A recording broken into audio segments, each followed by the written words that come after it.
while you and me repeat. This bittersweet heat is suffocating. I'm waiting and always hesitate. Salut tout le monde, c'est Dr Mine, on se retrouve aujourd'hui pour une vidéo et non pour un AMV. Ça fait longtemps qu'on se retrouve pour une vidéo. En plus une vidéo que j'avais envie de faire depuis au moins 4 bonnes semaines, on va pas se mentir. Voire même un mois et demi, mais je ne savais pas comment aborder le sujet. Comme vous l'avez vu la vidéo, aujourd'hui on va parler de Zero Two. C'est le tour de Zero Two, de passer à l'analyse de personnage après avoir passé à Eren. Eren qui aura sûrement une partie 2, on en reparlera. On va parler de Zero Two qui est mon personnage préféré, quasi tout animé confondu, pour des raisons évidentes, mais aussi pour d'autres raisons. Les raisons évidentes vous le voyez à l'écran, voilà. Mais le sujet de cette vidéo, c'est Zero Two est-il vraiment inhumaine? Parce qu'on sait au début elle est présentée comme monstrueuse, pas humaine, mais vous connaissez ce genre de vidéo, vous avez l'habitude avec mes analyses de personnages. 3 points, personnage, analyse et conclusion. On part directement pour la présentation du personnage, qui est Zero Two. Alors Zero Two c'est qui? C'est l'un des antagonistes principaux du manga Darling in the Franxx. Dans son histoire, elle a été créée ou née par le docteur Franxx à partir de l'ADN de la princesse des hurleurs. Si vous n'avez pas vu Darling in the Franxx, vous savez pas ce que c'est les hurleurs, c'est un peu les... C'est compliqué, c'est méchant mais plus méchant à la fin, bref c'est compliqué. Elle est la seule humaine hybride hurleur humaine, bien sûr bah oui c'est une hybride, à survivre aux expériences du docteur Franxx. Elle est montrée au début, je parle des toutes premières scènes, je parle pas de son enfance parce que c'est très important. Elle est montrée comme très arrogante, qui ne suit pas les règles, qui est un peu anticonformatif.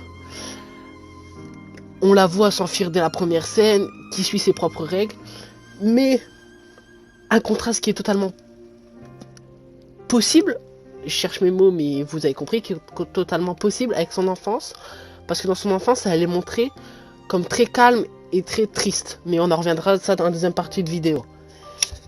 Que dire, son enfance, elle a été élevée dans un labo, elle est enfermée dans une pièce, une seule personne venait la voir, la nourrir, elle a pensé pendant un moment que c'était sa mère, elle lui a offert le livre qui s'appelle les ailleurs du paradis, non, la bête et le prince, je suis désolé, j'avais plus le nom du titre en tête. La Belle et le Prince, qui est quand même un livre culminant dans Darling in the Franxx. Après, Hiro, qui venait faire des expériences dans le laboratoire du jardin. Oui, parce qu'elle n'a pas grandi dans le jardin, c'est bien à savoir, parce qu'elle a grandi dans une pièce, comme j'ai dit. Il l'a vu se faire torturer, l'a aidé à s'échapper. Et de là, elle s'est mise en quête de devenir humaine pour rejoindre ce qu'elle appelait son darling. On les retrouve après le lavage de cerveau, après toute l'histoire que vous connaissez. Zero Two Hiro qui se découvre. Elle va jusqu'à la fin. Elle fait une avancée fulgurante. Elle passe de inhumaine à humaine. On va le voir dans la suite de la vidéo. Pour à la fin mourir des griffes de celui qui l'a créé et de celui qui voulait contrer la menace. Je parle bien sûr de papa. On va directement passer à l'analyse du personnage, sa personnalité et tout. On a déjà commencé un peu dans cette partie. Et bah on y va en fait. Alors Zero Two au début de l'histoire, elle est montée comme dangereuse, froide et séductrice.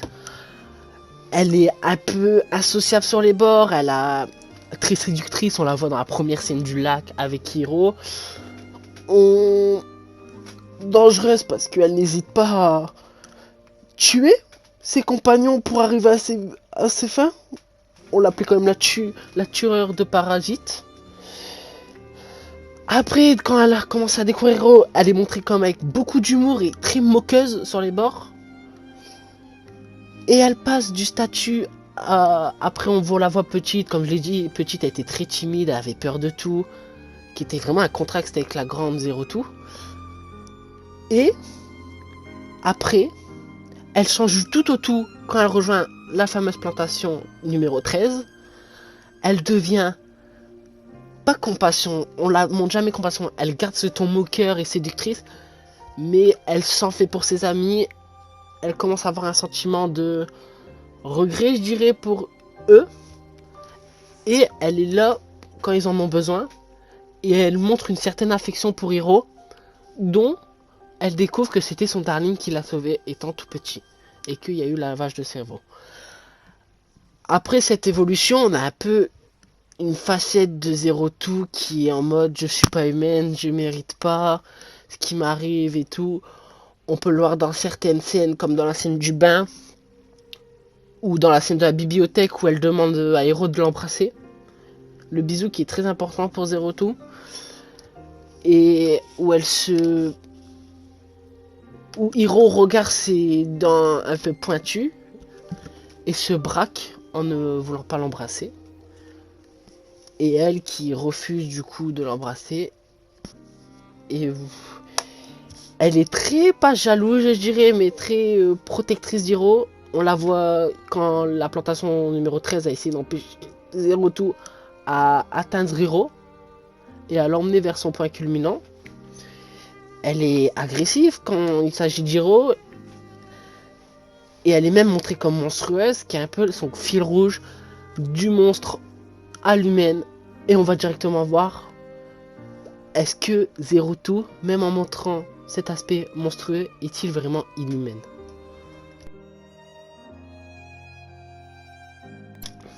Du coup, Zero Two est-il vraiment inhumain? La réponse de cette grande question, qui n'est pas une grande question, si vous avez vu Darling the France, vous savez que moi je vais répondre non. Mais pourquoi non? Parce que répondre non, ça suffit pas. Et ben en fait, Zero Two, elle est montrée comme monstrueuse au début, peur, mais elle me montrait comme étant humaine en fait. Elle a des émotions, elle aime, elle-même a peur. Elle a envie de devenir humaine, même si elle dit tout le temps je veux devenir humaine. L'humanité n'est-il pas être différent? Darling the France, c'est une dysutopie totale de la société, on va pas se mentir. Je pourrais même faire une vidéo complète sur ce sujet, mais je sais pas si je vais la faire, mais je pense que je vais la faire parce que ça m'intéresse grandement, c'est la dysutopie de Darling the France. Et ce personnage, pour moi, c'est le personnage culminant de Darling the France. Or que c'est l'un des personnages principaux avec Hiro, pour moi c'est Hiro et Zero Two, les personnages principaux, c'est les deux qu'on voit. On la voit comme toujours admirer l'humanité, mais cette même humanité a fait des fautes qui a emmené sa propre espèce à se cacher dans des dômes et des villes entre guillemets parfaites parce que on a trop voulu jouer avec ce qu'on ne contrôlait pas.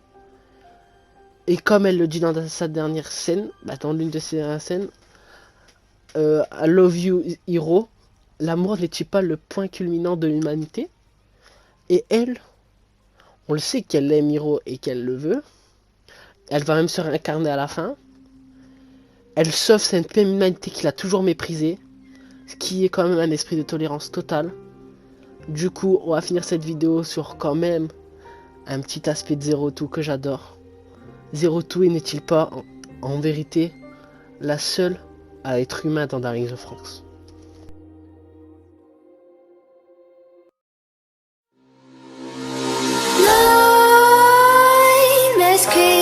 While you and me repeat, this bittersweet heat is suffocating.